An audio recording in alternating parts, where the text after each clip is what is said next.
এই মঞ্চত উপস্থিত কটন বিশ্ববিদ্যালয়ৰ সন্মানীয় অধ্যাপক অধ্যাপিকাবৃন্দ, ছাত্ৰ ছাত্ৰীসকল আৰু বিভিন্ন মহাবিদ্যালয়ৰ পৰা অহা প্ৰতিযোগীসকল, মই বক্তৃতাটো অসমীয়াতে আৰম্ভ কৰিছোঁ। এটা ঐতিহাসিক কাৰণ আছে। দৰাচলতে চাওঁতে আজি প্ৰায় ৪৫ বছৰ হ'ল আমি বিতৰ্ক প্ৰতিযোগিতাৰ লগত জড়িত হোৱা। পঞ্চম শ্ৰেণীতে আমি বিতৰ্ক প্ৰতিযোগিতাৰ লগত জড়িত হৈছিলোঁ আৰু তাৰ পিছত সুদীৰ্ঘ আজি ৪৫ বছৰ প্ৰথমতে প্ৰতিযোগী, তাৰ পিছত এদিন সংগঠক, তাৰ পিছত এদিন বিচাৰক আৰু এতিয়া আমি অধ্যক্ষৰ দায়িত্ব পালন কৰোঁ। মানিক চন্দ্ৰ বৰুৱা তৰ্ক প্ৰতিযোগিতাতো আমি প্ৰতিযোগিতাত অংশগ্ৰহণ কৰিছিলোঁ, আমি পুৰস্কৃতও হৈছিলোঁ। এই প্ৰতিযোগিতাত আমি ২০০৭ চনৰ আগলৈকে এবাৰ দুবাৰ বিচাৰকৰ দায়িত্বও পালন কৰিছিলোঁ। কিন্তু ২০০৭ চনৰ পিছত আমাক নিমন্ত্ৰণ কৰা সত্ত্বেও আমি সেই নিমন্ত্ৰণ বিনম্ৰতাৰে প্ৰত্যাখ্যান কৰিছিলোঁ। কোনো ব্যক্তিগত কাৰণত নহয়, এটা জাতীয় কাৰণত। আৰু সেই কাৰণটো আমি ৰাজহুৱাভাৱে নকলেও ব্যক্তিগতভাৱে তৰ্ক বিভাগৰ সম্পাদক বা ইয়াৰ ২-৪ গৰাকী অধ্যাপক অধ্যাপিকাক আমি জনাইছিলোঁ। মানিক চন্দ্ৰ বৰুৱা তৰ্ক প্ৰতিযোগিতা অসমৰ এখন ঐতিহ্যমণ্ডিত বিতৰ্ক প্ৰতিযোগিতা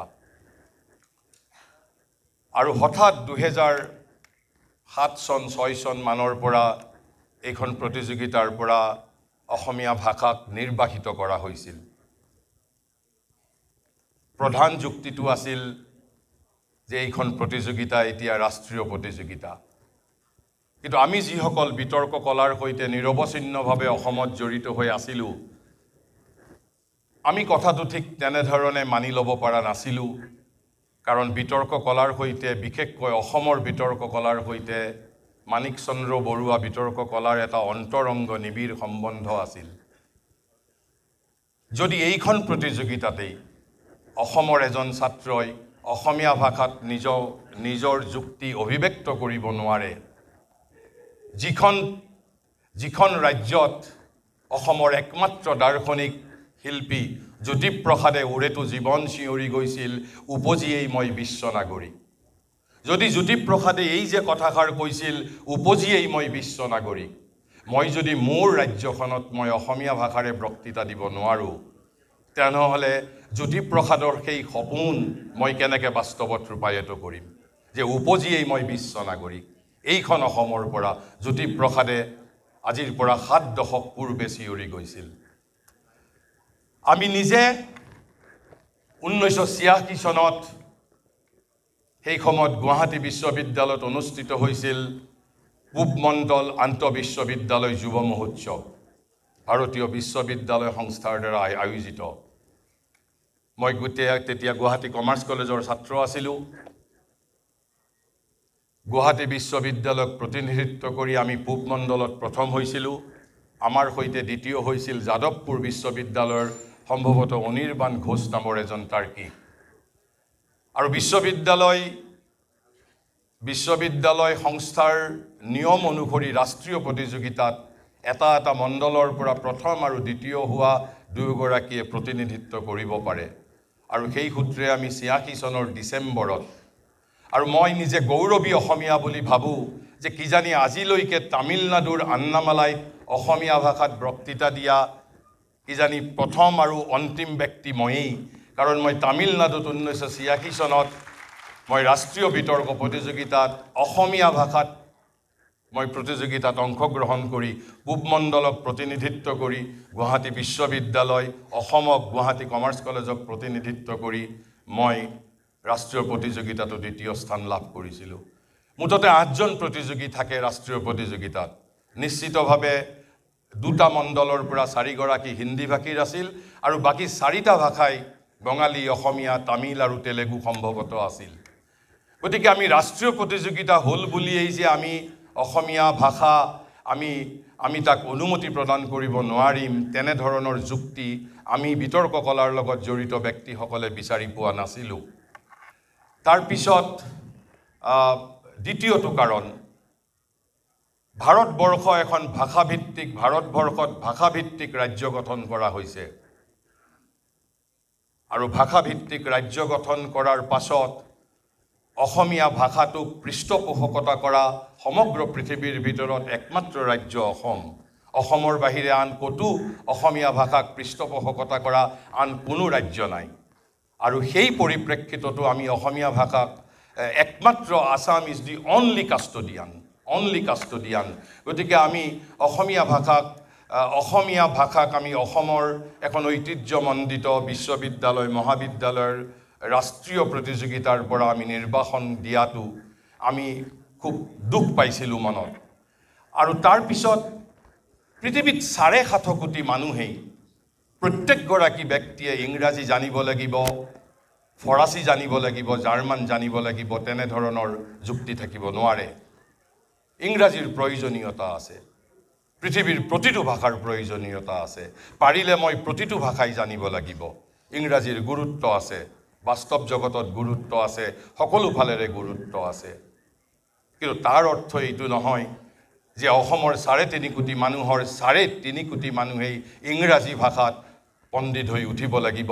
ইংৰাজীত ক'বলৈও পাৰিব লাগিব, বুজিও পাব লাগিব, লিখিবও পাৰিব লাগিব, পঢ়িবও পাৰিব লাগিব, ক'বও পাৰিব লাগিব। কোনোবাই হয়তো ইংৰাজীত ক'ব পাৰিব পাৰে, কোনোবাই লিখিব পাৰিব পাৰে, কোনোবাই ভালদৰে বুজি পায়। প্ৰত্যেকজনেই যে ইংৰাজী ভাষাত সমান পৰিমাণে দক্ষতা আমি লাভ কৰিব লাগিব তেনেধৰণৰ যুক্তি থাকিব নোৱাৰে। আৰু সেইবাবে আমি বিচাৰিছিলোঁ যে অসমীয়া ভাষাক মাণিক চন্দ্ৰ বৰুৱা ডিবেটত পুনৰ প্ৰৱেশৰ সুযোগ যাতে বাট আমি উলিয়াব পাৰোঁ, তাৰ বাবে মই নিমন্ত্ৰণ পোৱা স্বত্তেও ২০০৭ চনৰ পিছত এতিয়ালৈ মই অধ্যক্ষ বা বিচাৰকৰ দায়িত্ব মই বিনম্ৰতাৰে প্ৰত্যাখ্যান কৰিছিলোঁ। কিন্তু এইবাৰ আপোনালোকৰ আজি ইয়াত বিশ্ববিদ্যালয়ৰ সন্মানীয় উপাচাৰ্য মহোদয়ে আমাক ব্যক্তিগতভাৱেও নিমন্ত্ৰণ কৰোঁতে কৈছিল যে আমি ইতিমধ্যে সিদ্ধান্ত লৈছোঁ বুলি তেওঁ আমাক আশ্বাস দিছিল। আৰু আজিৰ তেওঁ উদ্বোধনী ভাষণতো তেওঁ কৈছে যে পৰৱৰ্তী প্ৰতিযোগিতাসমূহত তেওঁলোকে অসমীয়া ভাষাক পুনৰ সুযোগ দিব। আৰু সেইবাবে মই বিশ্ববিদ্যালয় কৰ্তৃপক্ষক, এই নতুন নেতৃত্বক, বিশ্ববিদ্যালয়ৰ নতুন নেতৃত্বক মই ধন্যবাদ জনাইছোঁ, আন্তৰিক কৃতজ্ঞতা জ্ঞাপন কৰিছোঁ মই। তাৰপিছত আৰু এটা কথা আছে, মই কৈছোঁ যে ইংৰাজীৰ প্ৰয়োজনীয়তা আছে, মই বাৰে বাৰে স্বীকাৰ কৰোঁ, মই বাৰে বাৰে স্বীকাৰ কৰিছোঁ। ঠিক সেইধৰণে দেশত কাৰ্পেণ্টাৰৰো প্ৰয়োজন আছে, দেশত ৰাজমিস্ত্ৰীৰো প্ৰয়োজন আছে, দেশত ইলেক্ট্ৰিচিয়ানৰো প্ৰয়োজন আছে, দেশত ডক্টৰৰো প্ৰয়োজন আছে, দেশত ইঞ্জিনিয়াৰৰো প্ৰয়োজন আছে। কিন্তু একেজন ব্যক্তি জানো ইঞ্জিনিয়াৰ, ডক্টৰ, কাৰ্পেণ্টাৰ সকলো জানো এজন ব্যক্তিৰ মাজতেই আমি জানো পাব পাৰোঁ? আধুনিক পৃথিৱী সহযোগিতাৰ পৃথিৱী। আমি প্ৰতিযোগিতাৰ যুগক ত্যাগ কৰি সহযোগিতাৰ দিশলৈ গতি কৰিব লাগিব। আৰু সেই দৃষ্টিভংগীৰ ফালৰ পৰাও যে এখন দেশৰ ৩.৫ কোটি মানুহৰ যদি 10 লাখ মানুহেও যদি ভালদৰে ইংৰাজী জানে, তেতিয়াও জাতিটোৱে সমৃদ্ধিৰ পথত আগবাঢ়ি যাব পাৰিব। তাৰ অৰ্থ এইটো নহয় যে, কাৰণ আপোনালোকে যদি পৰিসংখ্যাৰ ফালৰ পৰা লক্ষ্য কৰে, যদি অসমৰ ক্ষেত্ৰতে লক্ষ্য কৰে, ৩.৫ কোটি মানুহৰ হয়তো ২.৫ কোটিতকৈও অধিক মানুহে তেওঁৰ একেবাৰে জন্মৰ পৰা মৃত্যুলৈকে মোৰ এই অসম ৰাজ্যতেই বাস কৰিব। গতিকে আমি কোনো ফালৰ পৰাই আমি ইংৰাজীক, আজি মোক ইয়াত উপাচাৰ্য মহোদয়ে কৈছে যে ইতিমধ্যে IIT খড়গপুৰত হেনো বাংলা ভাষাক বৰ্তমান প্ৰৱেশৰ সুবিধা কৰি দিয়া হৈছে। দিছ ইজ দি এৰা অফ ইণ্ডিয়ান নলেজ ছিষ্টেম। আৰু বিগত এক দশকৰ পৰা ভাৰতবৰ্ষৰ ৰাজনৈতিক পথ পৰিৱৰ্তনৰ পিছত, বিশেষকৈ NEP 2020ৰ পিছত আমি আঞ্চলিক ভাষাক আমি এক প্ৰকাৰ এটা ইংৰাজীৰ মানসিক দাসত্বৰ পৰা মুক্ত কৰাৰ বাবে প্ৰয়াস কৰিছোঁ। মই এই ক্ষেত্ৰত আৰু এটা মাত্ৰ মই দুষাৰী বাক্য, যিসকলে জানে তেওঁলোকে জানে যে মই মাটিৰ পৃথিৱীত দিব্য জীৱনৰ স্বপ্নদ্ৰষ্টা মহাযোগী মহাঋষি শ্ৰী অৰবিন্দৰ জীৱন দৰ্শনৰ দ্বাৰা নিজক পৰিচালিত কৰিবলৈ যত্ন কৰোঁ। আৰু Shri Aurobindo he was sent to England at the age of 7 আৰু তেওঁ প্ৰত্যাৱৰ্তন কৰিছিল এট দি এজ অফ 21 তেওঁ ভাৰতবৰ্ষত অহাৰ পিছত নিজৰ মাতৃভাষা বাংলা শিকিছিল 21 বছৰ বয়সলৈ তেওঁ বাংলা নাজানিছিল আৰু 21 বছৰ পিছত আহি তেওঁ বাংলা শিকি তেওঁৰ মুঠ ৰচনাৱলীৰ 40টা খণ্ডৰ ভিতৰত এটা খণ্ড 500 পৃষ্ঠাতকৈ অধিক তেওঁ বাংলা ভাষাত তেওঁ সাহিত্য ৰচনা কৰি থৈ গৈছে 7 বছৰ পিছত তেওঁ নিজেই কৈছে যে I learned Bangla as a foreigner মই এজন মই বিদেশীৰ দৰে মই বাংলা শিকিছিলোঁ মই আৰু সেইজন মানুহে যিজনে 21 বছৰ বয়সতে ইংৰাজীক বাদ দিও পৃথিৱীৰ 7টা ভাষাৰ 4টা ভাষাত লিখিব ক'ব পঢ়িব পৰা আৰু আন 3টা ভাষাত সাধাৰণভাৱে তেওঁ পঢ়িব পৰাকৈ আৰু বুজিব পৰাকৈ জ্ঞান আয়ত্ত কৰাৰ পিছতো তেওঁ লিখিছিল তেওঁৰ এখন কিতাপত মই মাত্ৰ দুখাৰী বাক্য মই কৈ দিব বিচাৰিছোঁ তেওঁ কৈছে modern India is another striking example but the striking example of what he says nothing has stood more in the way of rapid progress in India nothing কৈছে যিজনে তেওঁৰ 40টা ৰচনাৱলীৰ 39টা ৰচনা তেওঁৰ ৰচনাৱলীৰ 19টা তেওঁৰ 39টা খণ্ড তেওঁ ইংৰাজী ভাষাত ৰচনা কৰিছে আৰু তেওঁ কৈছে যে modern India is another striking example nothing has stood more in the way of the rapid progress in India nothing has more successfully prevented her self finding and development under modern condition than the long overshadowing of the Indian tongues as cultural instrument by the English language এই যে ইংৰাজী ভাষাৰ দ্বাৰা ভাৰতীয় ভাষাক সেই সময়ত পৰাধীন ভাৰতবৰ্ষত নিৰ্বাহিত কৰা হৈছিল আমাৰ সাংস্কৃতিক অভিব্যক্তিৰ মাধ্যম হিচাপে আৰু সেই কথাটোৱেই কৈছে ভাৰতবৰ্ষৰ উন্নয়নৰ প্ৰধান অন্তৰায় আছিল you may accept it you may throw it away it is up to your consciousness it is up to your wisdom this is a free world কিন্তু তেওঁ যেটো কথা কৈছে মই কেৱল আপোনালোকৰ আগত এই যে অসমীয়া ভাষাক যি সকলে মানিক চন্দ্ৰ বৰুৱা বিতৰ্ক প্ৰতিযোগিতাৰ পৰা নিৰ্বাহিত কৰিছিল কেৱল মাত্ৰ ৰাষ্ট্ৰীয় প্ৰতিযোগিতা অনুষ্ঠিত কৰাৰ অজুহাতত তাৰ পৰিপ্ৰেক্ষিতত মই এই কথাখিনি আপোনালোকৰ আগত বিনম্ৰতাৰে মই মোৰ নিজৰ ভাষাটোৰ স্বাৰ্থত কোনো ব্যক্তিগত স্বাৰ্থত নহয় মোৰ নিজৰ ভাষাটোৰ স্বাৰ্থত মই আপোনালোকৰ সন্মুখত উপস্থাপন কৰিছোঁ আৰু মই সঁচাকৈ আহ্লাদিত হৈছোঁ যে আপোনালোকৰ নতুন নেতৃত্বই কটন বিশ্ববিদ্যালয়ৰ নতুন নেতৃত্বই আমাক আশ্বাস দিছে আৰু ৰাজহুৱাভাৱে আজি তেওঁৰ উদ্বোধনী ভাষণত তেওঁ আশ্বাস দিছে যে অসমীয়া ভাষাই অহা বছৰৰ পৰা পুনৰ মানিক চন্দ্ৰ বৰুৱাত অসমীয়া ভাষী প্ৰতিযোগীয়েও অংশগ্ৰহণ কৰিব পাৰিব তাৰ পিছত মই আপোনালোকক মই as a student of Indian knowledge system মই বিতৰ্ক প্ৰতিযোগিতাৰ গুণাগুণৰ সম্বন্ধে আমাৰ যিসকল সন্মানীয় বিচাৰক আছে তেওঁলোকে ক'ব কিন্তু as a student of Indian knowledge system মই বিতৰ্ক কলাৰ বিষয়ে আপোনালোকক 2-3টা কথা মই আপোনালোকক জনাব বিচাৰিছোঁ in the verse number 32 chapter number 10 Sri Krishna said Arjuna that he said Bada Prabhadatam Aham he says I am the Bada Prabhadatam Aham that means I am the dialectic of the dialectician am I am the Bada Prabhadatam Aham in the verse number 32 chapter number 10 what does it mean it means Sri Krishna says he is Bada he is not Jalpa he is not Bitanda in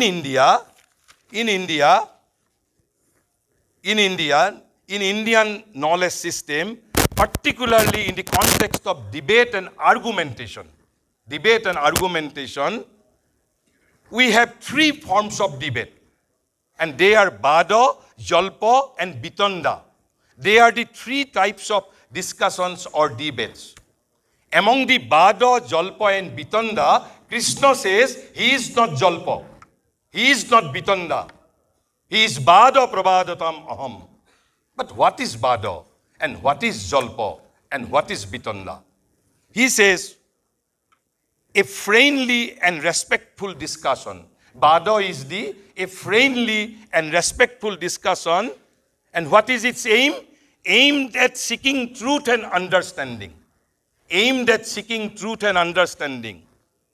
Both parties engage in a constructive exchange of ideas with the goal of gaining knowledge and insight. So, Bada is truth, understanding, knowledge and understanding. These four are the goals of Bada kind of debate. Bada kind of debate. And what it is a constructive exchange of ideas. Constructive exchange of ideas, a friendly and respectful discussion. But then what is Jalpa? This is a type of debate where the goal is to win the argument. Here goal is not to seek the truth. Here, where the goal is to win the argument or prove one's point. Often using clever arguments and rhetorical devices. Jalpa can be seen as a more competitive and adversarial form of debate. Jalpa is a competitive and adversarial form of debate. And then what is Bitanda? Bitanda is actually cavilling and a destructive debate. A debate where one party seeks to criticize or refute the other's views, without offering constructive alternative, or engaging in a genuine exchange of ideas. So Bitanda is often seen as a negative or destructive form of debate. So then there are three kinds of debates which Indian Nyaya Shastra has spoken about. Three kinds of debate. So first one is Bada, which is friendly discussions, aim is seeking truth. And second one is Jalpa, wrangling or competitive debate. And the third one is Bitanda, which is actually cavilling or destructive debate. So there are three kinds of debates: Bada, Jalpa, and the Bitanda.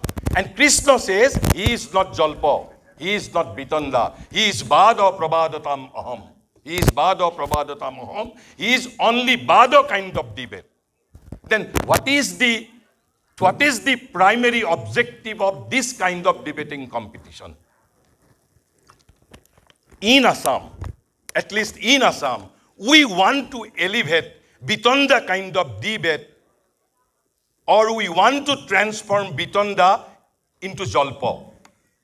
And then we want to transform Jalpa into Bada kind of debate. So ultimately, we have to achieve, or we have to be successful in the Bada kind of debate. So through these competitions, by holding this type of competition, we want to transform Bitanda kind of debate, which is a destructive kind of debate, into what? Into Jalpa kind of debate, which is competitive kind of debate. And then this Jalpa has to be transformed into Bada kind of debate. And that is why Krishna says, I am Bada Prabhadatam Aham. With these few words, let me conclude here. Thank you and namaskar to all.